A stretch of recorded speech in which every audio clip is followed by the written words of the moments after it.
The smallholder farmer in Nigeria is a man of faith.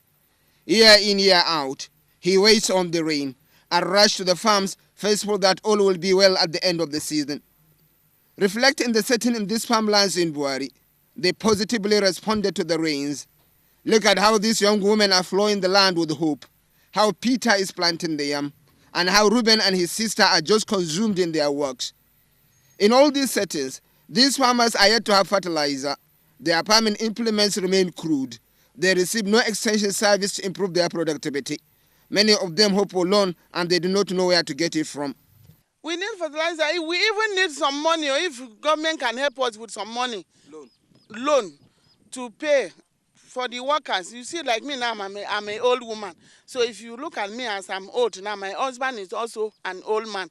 So the strength to do that work is not much. Okay. Yeah, I don't have a fertilizer. So this one that we are doing, we can use this organic manure and put it so that corn will germinate quick.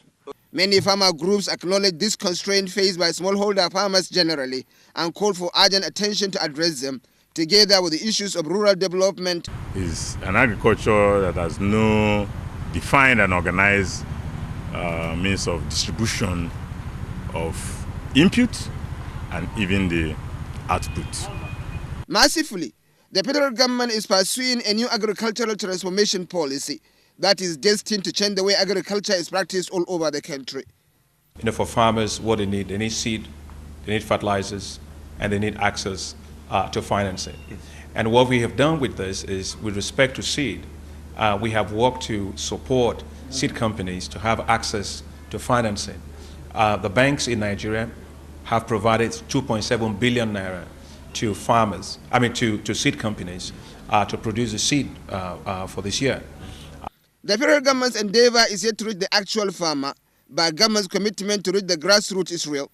In the meantime, Buari Area Council says it has secured 10 tractors to support its farmers this year. In Abuja, Mohammed Hamis Rogo, NTN News 24.